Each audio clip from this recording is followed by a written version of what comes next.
Hello and welcome back to another episode of Stress Less Live More and to my YouTube channel Soulful Connections Hub. मैं हूं आपकी host doctor Priyanka Wadhwa और आज हम बात करेंगे एक ऐसे मुद्दे पर जो शायद आप में से काफ़ी लोगों के लिए रिलेटेबल होगा, फ़ोन एडिक्शन। वैसे तो मैं ओरिजिनली सोच रही थी कि आज हम वर्किंग वुमेन के चैलेंजेस पर बात करेंगे, लेकिन मेरे और मेरे हस्बैंड के बीच के आर्ग्यूमेंट ने मेरी सोच बदल दी। इस बार मैं आपसे कुछ पर्सनल शेयर करने वाली हूँ। फ़ोन एडिक्शन का असर सिर्फ हमारे बच्चों पर नहीं, बल्कि हमारे रिलेशनशिप्स पर भी हो रहा है। टेक्नोलॉजी ने हमें दुनिया हमारे हाथ में दे दी है, लेकिन क्या आपने कभी सोचा है इसकी क्या कीमत चुका रहे हैं? फ़ोन्स हमारी ज़िंदगी का एक अहम हिस्सा बन गए हैं, चाहे वो सोशल मीडिया हो, गेम्स हो या काम की ईमेल्स हो।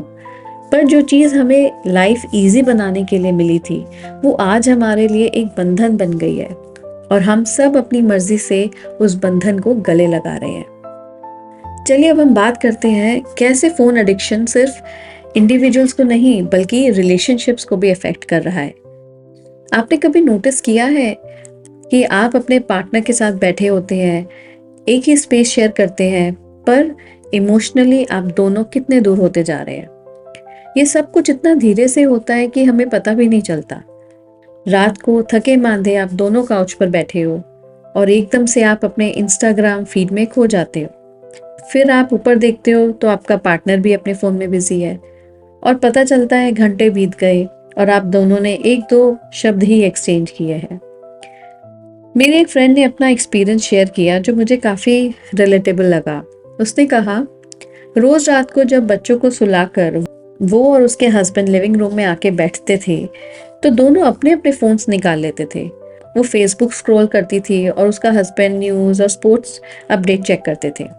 शुरू में तो उन्हें ये कुछ बड़ी बात नहीं लगी, लेकिन धीरे धीरे वो इमोशनल डिस्कनेक्ट महसूस करने लगी। ऐसा लगता था जैसे वो दोनों अलग अलग जिंदगी जी रहे हैं, जबकि वो रोज़ शाम को एक साथ होते थे। एक अजीब सी खामोशी उनके बीच आ गई थी जो धीरे धीरे दूरियां बनाने लगी। और ये कोई अलग केस नहीं है, आजकल के कई कपल्स के साथ ये हो रहा है।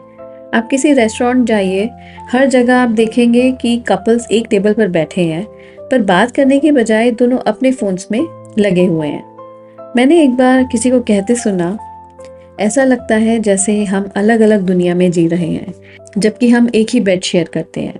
और ऑनेस्टली ये बात बिल्कुल सच है। एक और रियल लाइफ एग्जाम्पल देती हूँ।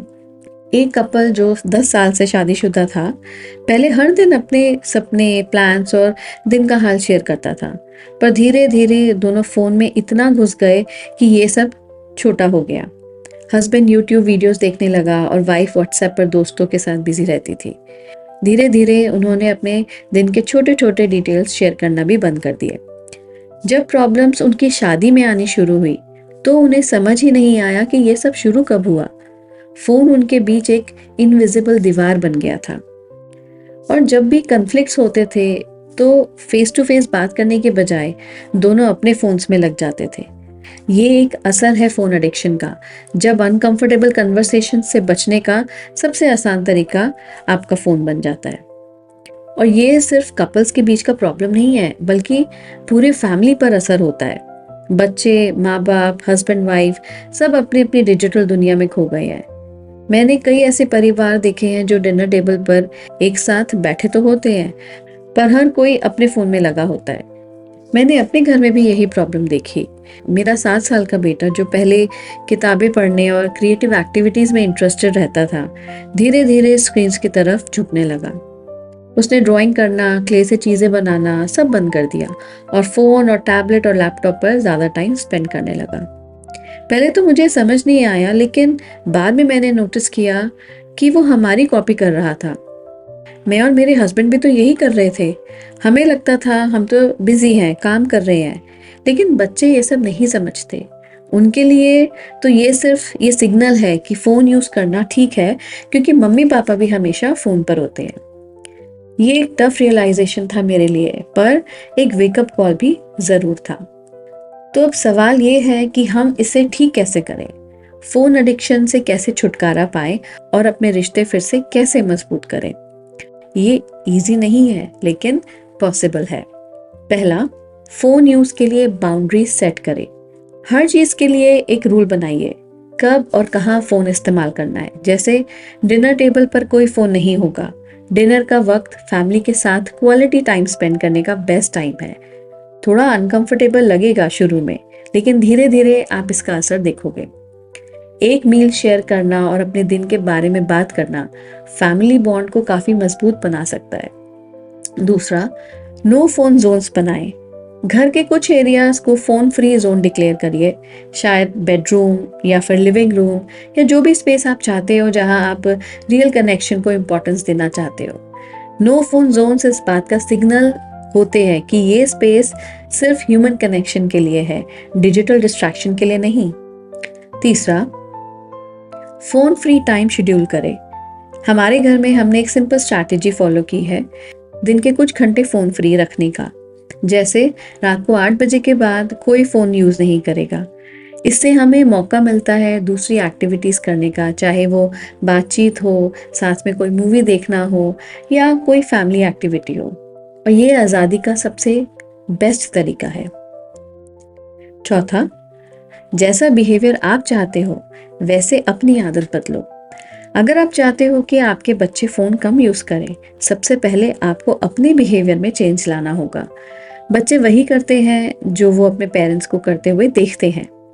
अगर वो देखेंगे कि हम हमेशा फोन पर हैं, तो वो भी वही करेंगे। पर अगर हम उन्हें हेल्दी फोन हैबिट्स दिखाएंगे, तो वो भी वही फॉलो करेंगे। पांचवा, फैमिली एक्टिविटीज में एंगेज हो।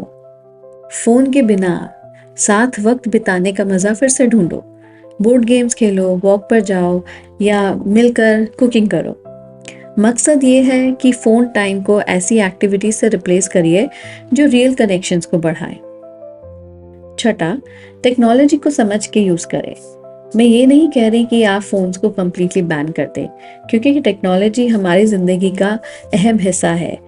आज बैंकिंग हो, चेक, ब्लिंकिट हो, जोमैटो हो, शॉपिंग, बिल पेमेंट, कुछ भी, आज सब कुछ फोन के जरिए होता है।